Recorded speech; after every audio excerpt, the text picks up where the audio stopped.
दोस्तों, हाल ही में मैंने अरनमई 3 फिल्म देखी है, जो कि एक तमिल हॉरर फिल्म है और इस फिल्म को सुंदर सी ने डायरेक्ट किया है। अपने पिछले पार्ट्स की तरह ही ये भी एक स्टैंड अलोन फिल्म है, यानी कि इस फिल्म की कहानी को समझने के लिए आपको पहली 2 फिल्में देखने की कोई ज़रूरत नहीं है।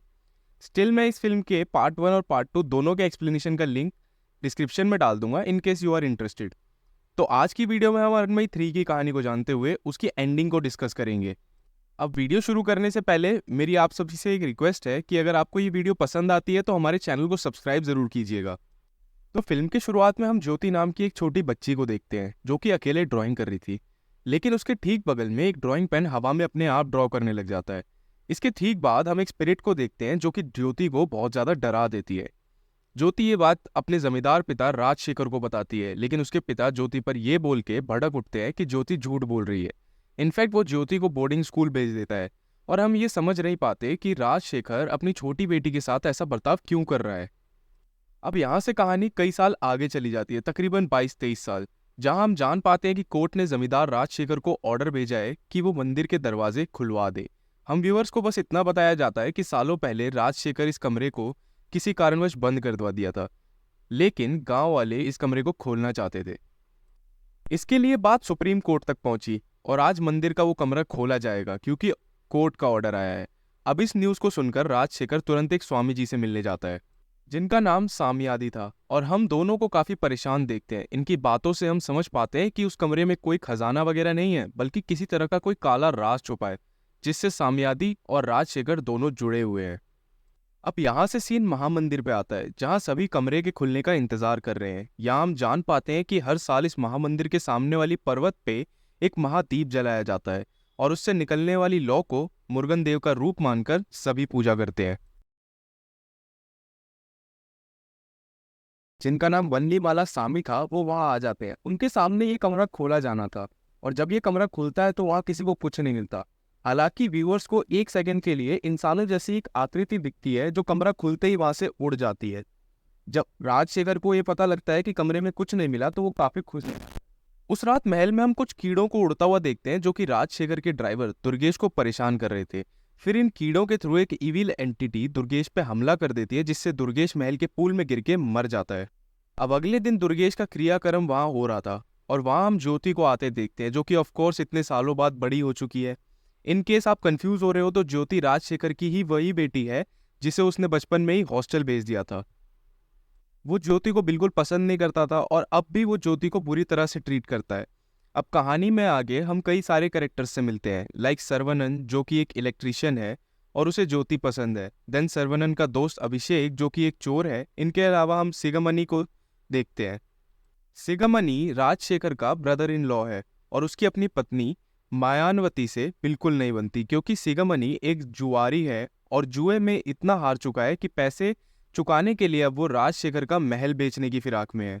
बेसिकली ये पूरा एक कॉमेडी एंगल है, और इसमें मायानवती, जो कि राजशेखर की बहन है, वो सिगमनी से नफरत करती है। उनकी शादी को 14-15 साल हो चुके हैं, लेकिन उसके बाद भी उन दोनों ने एक दूसरे को टच नहीं किया है, if you know what I mean. अब राजशेखर की एक बड़ी बहन भी है, जिसका नाम सरला है, और सरला की बेटी है हेमा, जो कि शादीशुदा है। हेमा की भी एक छोटी बेटी है, जिसका नाम शालू है। हालांकि ज्योति महल में कुछ असाधारण गतिविधियां महसूस करती है, और शालू के साथ भी एक आत्मा हमेशा खेलती रहती है। एक रात स्विमिंग पूल में स्विमिंग करते वक्त ज्योति को अपनी माँ के पुराने कमरे से आवाज आती है, और वहां एक इविल स्पिरिट ज्योति को जमीन में जकड़कर उस पर एक झूमर गिराना चाहती है। लेकिन एंड वक्त पर ज्योति की माँ ईश्वरी की एक बड़ी सी तस्वीर बीच में आ जाती है, जिससे ज्योति की जान बच जाती है। अब इस हादसे के बाद भी राजशेखर ज्योति को ही डांटता है, और ज्योति पर तरस खाकर सरला ज्योति को कुछ पास्ट की बातें बताती है। दरअसल राजशेखर अपनी बीवी से बहुत प्यार करता था, लेकिन ईश्वरी की मौत ज्योति को जन्म देते वक्त हो गई। तब से राजशेखर को ऐसा लगता है कि ज्योति कर्स्ड है, और इसलिए वो उसके साथ बुरा बर्ताव करता है। अब इस कहानी में और भी कई पहलू हैं, और ये कहानी पूरी हद तक सच भी नहीं है, जो कि आपको वीडियो में आगे चल के पता लगेगा। दूसरी तरफ अभिषेक अपने एक चेले के साथ राजमहल में घुसता है, क्योंकि उसे लग रहा था कि उसे 10 किलो सोने वाला बैग जो चुराया था वो महल के अंदर है। लेकिन सच्चाई ये थी कि उस बैग में 10 किलो सोना नहीं, बल्कि 10 किलो आटा था, और ये बात अभिषेक को पता नहीं थी। इसी बीच सरवनन भी अपने लोगों के साथ महल में वायरिंग वगैरह का इशू फिक्स करने के लिए आया था। यहाँ हम सरवनन को ज्योति के थोड़ा क्लोज भी आते देखते हैं, और ज्योति सरवनन को अपनी माँ के टेप रिकॉर्डर ठीक करने के लिए देती है, जो कि उसे अपनी माँ के कमरे से मिली थी, क्योंकि इस टेप रिकॉर्डर में उसकी माँ ईश्वरी के सॉन्ग्स थे। उस रात ज्योति के साथ फिर पैरानॉर्मल एक्टिविटीज होती है। इनफैक्ट इस बार ज्योति क्लियर अपनी माँ को देख पाती है, जो कि उसे वहां से भागने के लिए कह रही होती है। इसी बीच शालू भी वहां आ जाती है और ज्योति शालू को लेकर वहां से भाग जाती है, और भागते हुए उसे रास्ते में सर्वनन मिलता है, जो कि टेप रिकॉर्डर ठीक करके उसे दे देता है। अब इसके बाद हम वापस शालू को देखते हैं, जो कि आत्मा से आर्ग्यू कर रही थी, और ऐसे में ये आत्मा उस पर थिनर गिरा देती है, और फिर वो आत्मा उस जगह पर आग लगा देती है। और हम सब जानते हैं कि थिनर में आग कितनी जल्दी लगती है। ऐसे में शालू जलने ही वाली थी, लेकिन उसी मौके पर वहां पर शालू के पिता रवि उसे गोद में उठा लेते हैं। जी हाँ दोस्तों, अपना मेन हीरो इज रवि, जो कि शालू के पिता है और हेमा के पति। रवि यहाँ शालू से मिलने आया था, क्योंकि अगले ही दिन वो लंदन निकल रहा था, और ऐसे में उसे अपनी इंडिया वाली प्रॉपर्टी शालू के नाम करनी थी। हम समझ पाते हैं कि रवि और हेमा के बीच में अनबन है, और ये दोनों एक दूसरे से अलग रहते हैं। शालू की कस्टडी हेमा के पास है। अब रवि जब शालू से बात कर रहा होता है, तो शालू कहती है कि वो अपनी फ्रेंड ज्योति के साथ हमेशा खेलती है। अब ध्यान रहे, ये राजशेखर की बेटी ज्योति नहीं है, बल्कि कोई और ज्योति है, कोई स्पिरिट है, बेसिकली वो आत्मा जो कि शालू को परेशान करती है। अब जब रवि की बात ओरिजिनल ज्योति से होती है, तो ज्योति का भी यही कहना था कि महल में कुछ तो पैरानॉर्मल जरूर है। उसके साथ भी बचपन में कई सारी चीजें होती थी, और शालू झूठ नहीं बोल रही है। रवि का शक यकीन में तब बदलता है जब उसके कहने पर शालू अपनी स्पिरिट फ्रेंड को चेयर हिलाने के लिए कहती है, और कुछ देर बाद चेयर अपने आप हिलने लगती है। ऐसे में रवि कल जाने का प्लान कैंसिल कर देता है, क्योंकि अब उसे इस मामले की जड़ तक पहुंचना था। तो बस फिर क्या था, रवि तहकीकात शुरू करता है और वो सीधा ईश्वरी के कमरे में जाता है। वहां उसे एक तस्वीर मिलती है जिसमें राजशेखर, ईश्वरी और उनके 3 नौकर थे।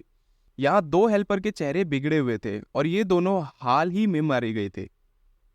इनफैक्ट रवि की आंखों के सामने ही तीसरे नौकर का चेहरा भी बिगाड़ दिया जाता है। जिसका चेहरा रवि की आंखों के सामने बिगाड़ा जाता है, उसका नाम होता है काली। और ऐसे में रवि समझ जाता है कि अब काली की मौत भी उसी इविल स्पिरिट के हाथों होने वाली है। रवि काली को कांटेक्ट करने की कोशिश करता है, लेकिन काली रवि की बात समझ नहीं पाता है। ऐसे में हम काली के पास भी उन्हीं कीटों को उड़ते हुए देखते हैं, और इन द एंड काली मारा जाता है। अब काली के साथ यहाँ एक पंडित भी था, जो कि बच गया था, और रवि आगे इस पंडित से मिलता है। पूछताछ से पता चलता है कि आज से ठीक 22 साल पहले इस पंडित ने रविशेखर और उसके आदमियों को किसी को चद्दर में लपेटकर उस मंदिर में ले जाते देखा था, और उन्होंने उसे उसी कमरे में बंद किया था, जो अभी हाल ही में खोला गया है। लेकिन गांव वालों को लगता है कि इस कमरे में कोई खजाना था, इसीलिए उन्होंने कोर्ट केस करके और जीत कर वो कमरा खुलवा दिया था। इन बातों को सुनकर रवि तुरंत वल्लीमाला स्वामी से मिलने के लिए जाता है। उन दोनों के बीच में कुछ बात होती है, लेकिन वो हम लोगों को सुनाई नहीं जाती।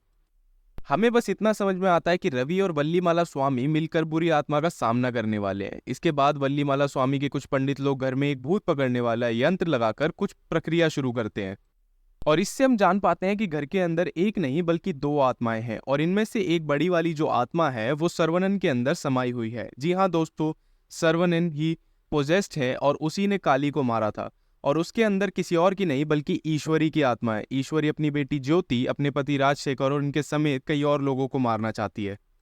पर भला एक माँ अपनी बेटी को क्यों मारना चाहेगी? वेल, इसका जवाब आपको तुरंत ही मिल जाएगा। अब इस पॉइंट पर राजशेखर को पता नहीं था कि सर्वनन के अंदर उसकी पत्नी ईश्वरी की आत्मा है, और वो राजशेखर को लेके साम्यादि स्वामी से मिलने चला जाता है। राजशेखर काफी डरा हुआ था, और उसकी बातों से क्लियर था कि वो जानता है कि ईश्वरी की आत्मा वापस लौट आई है। इस पॉइंट पर पोजेस सर्वनन अंदर आता है और स्वामी और राजशेखर दोनों पर हमला कर देता है, लेकिन वो दोनों वहां से अपनी जान बचाकर भाग जाते हैं। भागते हुए रास्ते में राजशेखर को रवि कार से मिलता है, और राजशेखर इतना बुरा है कि वो रवि के साथ यहाँ से कार में भाग जाता है और साम्यादि स्वामी को मरने के लिए छोड़ देता है। रवि राजशेखर को तुरंत महाद्वीप पर्वत पर ले जाता है, जहां पर शक्ति देवी की बड़ी मूर्ति है, और इसी जगह पे वल्लीमाला स्वामी और उनके शिष्य भी थे। इन सब के सामने फाइनली राजशेखर अपने राज खोलता है, जो मैं आपको बताऊंगा। तो कहानी 20-22 साल पहले की है, जब साम्यादि स्वामी अपने बेटे की शादी कर रहे थे, और समारोह में उन्होंने राजशेखर को मुख्य अतिथि के रूप में बुलाया था। साम्यादि के बेटे चेतन की शादी और किसी से नहीं बल्कि ईश्वरी से हो रही थी, क्योंकि ये दोनों एक दूसरे से प्यार करते थे। लेकिन राजशेखर ईश्वरी की खूबसूरती देखकर मंत्रमुग्ध हो गया, और वो अपने हाथों से समारोह के बीच में ही ईश्वरी के गले में सबके सामने मंगलसूत्र डाल लेता है। अब विधि के हिसाब से राजशेखर ईश्वरी का पति हो गया था, और राजशेखर कहता है कि मैं ईश्वरी को किसी रानी महारानी की तरह रखूंगा। ऐसे में ईश्वरी राजशेखर के साथ महल में आ गई थी, और एक दिन चेतन ईश्वरी को वहां से भगाने आया था। ध्यान रखिए, ईश्वरी भी भागना चाहती थी, लेकिन अनफॉर्चुनेटली चेतन पकड़ा गया, जिसका रिजल्ट ये हुआ कि राजशेखर ने चेतन को बहुत मारा पीटा। Now the biggest twist was कि क्योंकि चेतन और ईश्वरी पहले से लवर्स थे, ईश्वरी ऑलरेडी चेतन के बच्चे से प्रेग्नेंट थी। राजशेखर को ये बात पता नहीं थी, और उसे जब ये बात पता चलती है कि ईश्वरी प्रेग्नेंट है तो उसे लगता है कि ये वही बाप बनने वाला है। तो ऐसे में राजशेखर बहुत ज्यादा खुश था। And now fast forward few month, Mahadeep के टाइम पे ईश्वरी को एक बेटी होती है। लेकिन मेड बच्ची को देखती है और तुरंत समझ जाती है कि ये चेतन की बेटी है। वेल, बच्ची को चेतन की तरह ही सिमिलरली एक तिल था सर पे और एक हाथ में चेतन के जैसी 6 उंगलियां थी। मेड तुरंत राजशेखर को फोन पे सब बता देती है और ऐसे में राजशेखर मेड से बच्चे को जहर देकर मारने के लिए कहता है। मेड तुरंत बच्ची को पानी में जहर मिलाकर दे देती है, जिससे बच्ची मरने लग जाती है। तभी राजशेखर वहां आता है और वो ईश्वरी को मारता पीटता है। वो मरते बच्ची को वहीं महल में दफना देता है एंड देन वो ईश्वरी की बेटी को रिप्लेस करता है। किससे? वेल, ड्राइवर दुर्गेश की बेटी से, जिसका भी हाल ही में जन्म हुआ था। एंड ये रिप्लेसमेंट ऐसे होता है कि सबको लगता है कि ईश्वरी की ही बेटी है। अब ये रिप्लेसमेंट किया ही क्यों? क्योंकि उसे कहानी बनानी थी कि ईश्वरी बच्चे को जन्म देते हुए मर गई, पर बच्चा सही सलामत है। जी हाँ दोस्तों, ईश्वरी को भी राजशेखर मरवा देता है एंड देन उसके अंतिम संस्कार पर रोने धोने का नाटक करता है। नाउ राजशेखर के घर में जो भी बच्ची थी वो उसकी बच्ची थी ही नहीं, बल्कि ड्राइवर दुर्गेश की बेटी थी, और ये बच्ची है अपनी ज्योति। और अब आप समझ पा रहे होंगे कि क्यों राजशेखर को ज्योति बिल्कुल भी पसंद नहीं थी। दूसरी तरफ चेतन ईश्वरी की मौत को बर्दाश्त नहीं कर पाया और वो उसी रात ईश्वरी की लाश निकाल के प्राण प्रेत सूत्र का जाप करने लगता है। बेसिकली ये एक ऐसा यज्ञ है जिससे ईश्वरी वापस हमारी दुनिया में आ जाएगी, और इस यज्ञ के बारे में चेतन को उसके पिता साम्यादि स्वामी ने बताया था। अब इस यज्ञ के दौरान चेतन से कुछ मंत्र उच्चारण में गलतियां हो जाती हैं, जिससे ईश्वरी वापस तो आती है लेकिन कीड़े मकोड़ों से जुड़कर और एक बुरी आत्मा के रूप में। ऐसे में चेतन वहां से भाग जाता है और ईश्वरी की इविल स्पिरिट वही जंगल में भटकने लगती है और सबसे पहले वो जंगल में उस मेड को मारती है।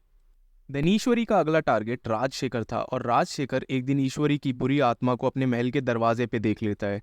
राजशेखर तुरंत साम्यादि स्वामी के पास भाग कर जाता है और उन्हें सब कुछ बता देता है कि कैसे ईश्वरी वापस आ गई है। ऐसे में साम्यादि स्वामी अपने बेटे चेतन को झूठ बोल के उसे बहला फुसला के ईश्वरी को अपने पास बुलाने को कहते हैं, और जैसे ही चेतन उसे बुलाता है तो सब लोग मिलकर ईश्वरी को पकड़ लेते हैं। देन राजशेखर, उसके नौकर लोग, साम्यादि स्वामी और कुछ और लोग मिलकर ईश्वरी को मंदिर के उसी कमरे में बंद कर देते हैं, और ये वही कमरा है जिसे खोलने से राजशेखर हमेशा मना करता था। अब इसके बाद साम्यादि को पता चलता है कि ईश्वरी को मंदिर ले जाते वक्त जो उसके अपने बेटे चेतन से थोड़ी धक्का मुक्की हुई थी, उसमें चेतन एक नुकीले पत्थर पर गिरकर मर गया है। जी हाँ दोस्तों, चेतन के मरने से साम्यादि एकदम टूट गया था और तब से आज तक वो सिर्फ तपस्या ही कर रहा था। तो उम्मीद है कि आप लोगों को पास्ट की कहानी समझ आ गई होगी और आपके दिमाग में जो भी डाउट्स चल रहे होंगे वो क्लियर हो गए होंगे। वैसे यहाँ कुछ और ट्विस्ट अभी बाकी हैं। So now coming to the present, Samyadi Swami को ईश्वरी पकड़ ली थी और वो उन्हें मारती नहीं है, बल्कि एक ऐसा सच बताती है जिससे कहानी में और ट्विस्ट आता है। दरअसल उनका बेटा चेतन किसी नुकीली पेड़ पर गिरकर नहीं मरा था, बल्कि उसे राजशेखर के आदमियों ने मारा था। जी हाँ दोस्तों, वो लोग चेतन को मार के ऐसा प्रिटेंड किए कि जब साम्यादि स्वामी का चेतन से धक्का मुक्की हुई तो उस धक्का मुक्की में चेतन गिर के मर गया। यानी कि अब वो ईश्वरी की मदद करेंगे, लेकिन मदद करेंगे कैसे? वेल, वो कुछ प्रक्रिया करके चेतन को वापस जिंदा कर देंगे, जिससे वो एकदम पावरफुल और गोस्टली फॉर्म में आएगा, जैसे अभी हमारे सामने ईश्वरी है। ईश्वरी कहती है कि उसका प्लान है पहले राजशेखर को खत्म करना, देन ज्योति के शरीर में अपनी बेटी की आत्मा डालना ताकि उसकी बेटी महल पर राज कर सके। अब चेतन को लाने के चक्कर में साम्यादि स्वामी की जान खुद चली जाती है, लेकिन चेतन वापस जरूर आ गया था। दूसरी तरफ वल्लीमाला स्वामी बताते हैं कि ईश्वरी को रोकने का सिर्फ एक तरीका है, और वो है कि किसी भी तरह उसे महाद्वीप तक लेकर आया जाए, ताकि महाद्वीप प्रज्वलन से ईश्वरी की बुरी आत्मा नष्ट हो जाए। अब ईश्वरी को इस पर्वत तक लाने का सिर्फ एक उपाय था, और वो कि ये लोग किसी तरह ईश्वरी की बेटी की आत्मा को यहाँ ले आए, जिसके पीछे ईश्वरी खुद यहाँ आ जाएगी। ऐसे में रवि महल जाकर सबको सारा सच बताता है, और यहाँ रवि को आत्मा कैद करने वाली प्रक्रिया के लिए किसी कुंवारे मर्द का खून चाहिए था। कुंवारा मर्द नाम सुनते ही सिगमनी सामने आता है, क्योंकि वो शादी के इतने साल बाद भी अनटच था। खैर, तो सिगमनी का खून लिया जाता है और शालू की मदद से ये लोग ईश्वरी की बेटी की आत्मा को बुलाते हैं। अब उसकी आत्मा को कैद करने के लिए महल के बाहर लाना था, लेकिन आत्मा बाहर आ ही नहीं रही थी। ऐसे में वो चोर अभिषेक वो टेप रिकॉर्डर लेकर बाहर आता है जिसमें ईश्वरी का सॉन्ग था। नाउ ऑफ कोर्स ईश्वरी की बेटी को इस टेप रिकॉर्डर से लगाव होगा और वो इसे लेने के लिए बाहर आती है। इसी मौके का फायदा उठाकर ईश्वरी की बेटी की आत्मा को एक कठपुतली में कैद कर लिया जाता है। रवि और ज्योति तुरंत इस कठपुतली को लेकर पर्वत पर पहुंचते हैं जहां वल्लीमाला स्वामी अपने सेटअप बिठाकर रेडी थे। तो जैसे ही ईश्वरी यहाँ आती है, वल्लीमाला के शिष्य लोग एकदम कूद फांद करते हुए ईश्वरी को जादुई रूप से जकड़ लेते हैं। यहाँ हम सर्वानंद को भी देख पाते हैं क्योंकि उसी के शरीर में तो ईश्वरी थी। तो हाँ, सर्वानंद भी कई टाइम पे दिखता था और कई टाइम पर ईश्वरी दिखती थी, भेष बदलते रहते थे। अब जकड़ने के बाद ईश्वरी एक आखिरी बार राजशेखर से एक सवाल करने की गुहार लगाती है। नाउ जैसे ही राजशेखर सामने आता है, ईश्वरी हंसते हुए चेतन की आत्मा को पीछे से बुलाती है जो राजशेखर पे हमला करके उसे मार देता है। देन चेतन और ईश्वरी मिलकर सब पे भारी पड़ने लगते हैं और पाशा पूरी तरह से पलट जाता है। जहां चेतन ईश्वरी का कॉम्बो स्वामी जी के शिष्य को भी अपने कब्जे में कर रहे थे, अब उन्हें रोकने का सिर्फ एक तरीका था, एंड दैट इज सूर्यास्त होते ही महादीप को जलाना। रवि यहाँ हाथी के दांत में आग लगा के महादीप जलाने भागता है, वहीं ईश्वरी ज्योति के अंदर अपनी बेटी की आत्मा डालना शुरू करती है। ईश्वरी और चेतन का कॉम्बो रवि के रास्ते में भी कई बाधाएं डालते हैं ताकि वो रुक सके, लेकिन एंड मौके पे रवि महादीप प्रज्वलित कर देता है। लिटरली वो हाथी का दांत फेंकता है एंड देन आग जल जाती है। अब जैसे ही दीप जलता है, उसकी रोशनी चारों ओर बिखर जाती है और इससे ज्योति के अंदर ईश्वरी की बेटी की आत्मा नहीं आ पाती। इनफैक्ट महादीप जलाने से देवी माँ के शेर को जिंदा होते हुए देखते हैं, जो कि एक झटके में ईश्वरी चेतन की आत्मा को खत्म कर देता है। इन दी एंड सब कुछ ठीक हो गया था। जहां सर्वनंद भी बच गया था, ज्योति भी बच गई, रवि और वल्लीमाला स्वामी भी सही सलामत थे। मरा तो सिर्फ राजशेखर, जो कि लेट्स बी ऑनेस्ट डिजर्व भी करता था। अब फिल्म के एंड में हम जान पाते हैं कि रवि अब विदेश नहीं जाएगा। इनफैक्ट उसका अपनी बीवी से अनबन खत्म हो चुकी है और अब वो महल में अपनी बीवी बेटी के साथ रहेगा। वहीं सर्वनंद ज्योति भी अब साथ में थे और महल में भी सब लोग खुश थे। यहीं पर अनमनी थी फिल्म खत्म हो जाती है। तो दोस्तों, ये थी फिल्म की कहानी और ये कहानी काफ़ी सिंपल सी थी। मुझे पर्सनली थर्ड पार्ट पूरी सीरीज का बेस्ट पार्ट लगा। उम्मीद करता हूँ आपको ये एक्सप्लेनेशन अच्छी लगी होगी। अगर एक्सप्लेनेशन अच्छी लगी हो तो वीडियो को लाइक कर देना, शेयर कर देना और कमेंट्स में ज़रूर बताना कि आपको अगली कौन सी मूवी की एक्सप्लेनेशन चाहिए। और जाते जाते चैनल को सब्सक्राइब कर देना। मैं मिलता हूँ आपको नेक्स्ट वीडियो में।